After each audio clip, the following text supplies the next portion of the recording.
How about this? We talk say Yabo Ojo go die. Say she go suffer and die. Hey, as it be, Oga don't die. Hey, one dash I don't even know. Be I go cry for this matter. I be I go laugh. Because all of us know about this whole Baba Ijesha matter. If you say Yabo Ojo carry this matter for her, she take her serious. Say she go do everything in her powers. When we say this whole thing happened between Baba Ijesha and Princess daughter, and I know say most of them know this story. Now there she carry this matter, they complain say anything, any length she go there, make sure say this Baba Ijesha rot in jail. Now there this Baba, I don't know where they see this Baba. Baba won't come outside. Talk say this thing where Yabo they talk say they go tarnish Yabo Ojo image. Say in fact Yabo Ojo go suffer and she go die. As we see another story with the year. But people beg make now watch where this man for talk this thing. Yabo Ojo has done a lot of things with men. He has slept with so many men.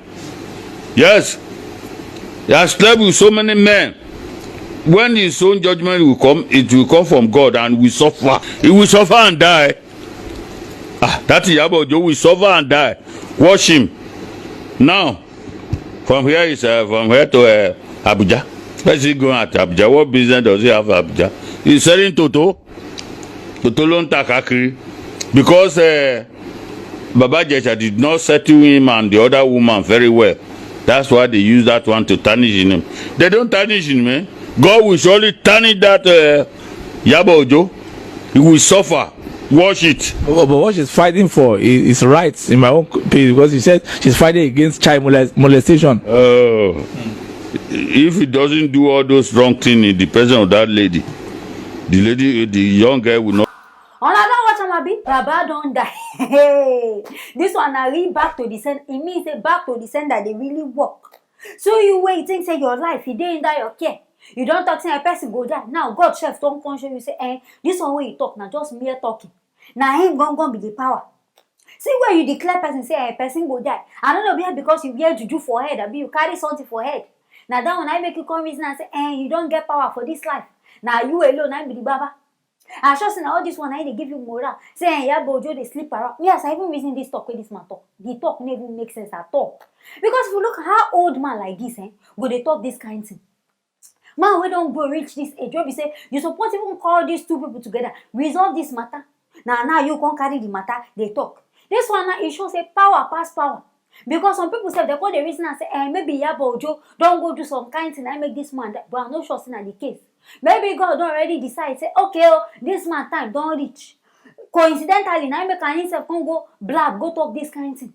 Because how person go rape person, you go one day they justify and say the thing where the person do is good. It's not good. If say the thing good, then as Yabo Ojo they even shout, people go there against her. Nobody go support her. But because it's the way this man do, it's no good. Now make everybody come outside, they there against this thing.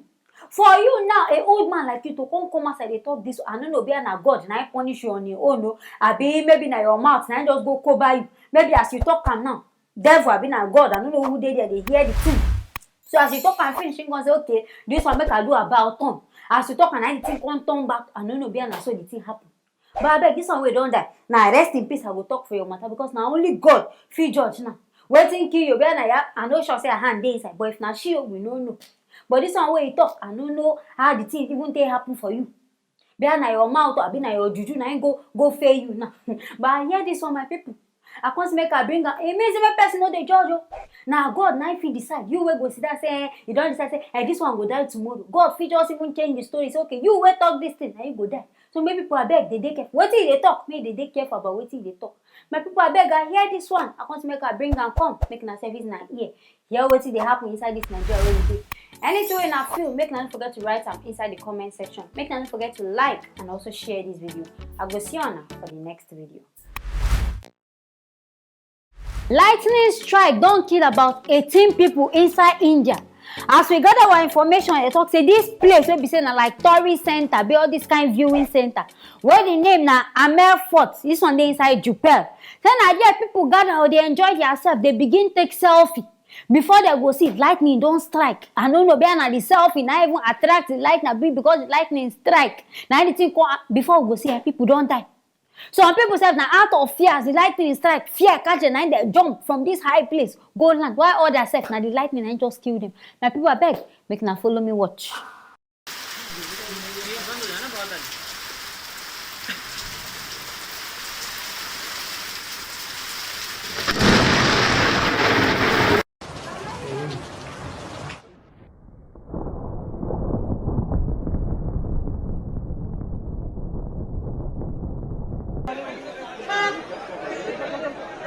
Side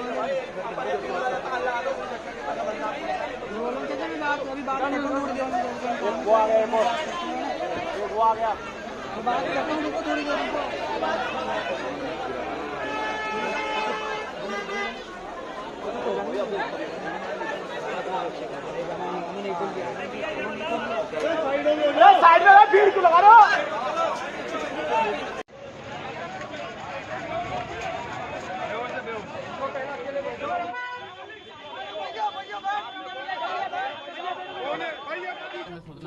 team आई थी।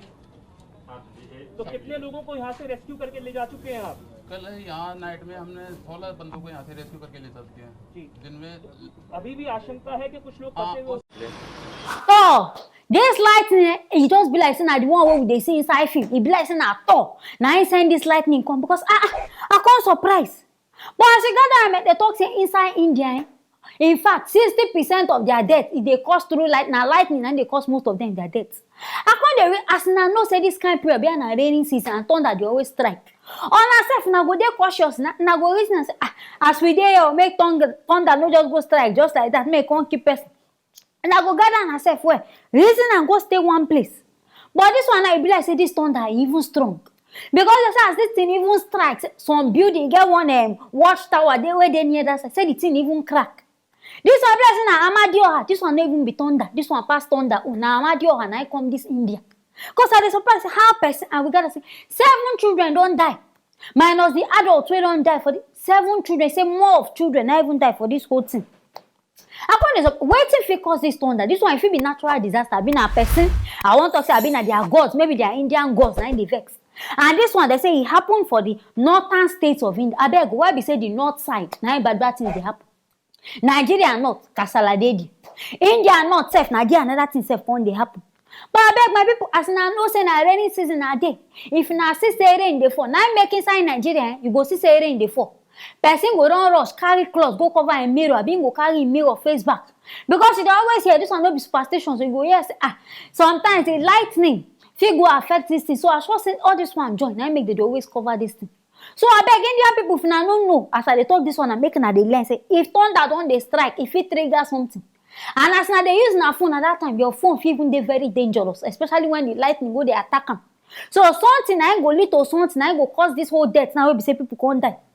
Now, in fact, as Africans, I dey always thank God. Say this natural disaster, e no dey even near our side. Say today go hear say earthquake don happen for here. This one don. Our own, e no dey even happen. We even dey alive, we go do. If not, people go don die today. Our own na human disaster. Our so-called human being and politicians. Now then they cause the disaster inside Nigeria. But this one, I hope say I don't know. I don't even know who to blame for this matter. I know if it talks in God, because this one now God just strike. I been a lightning, I just do your own wonder. He just want to do your own, show people say yes, himself get power.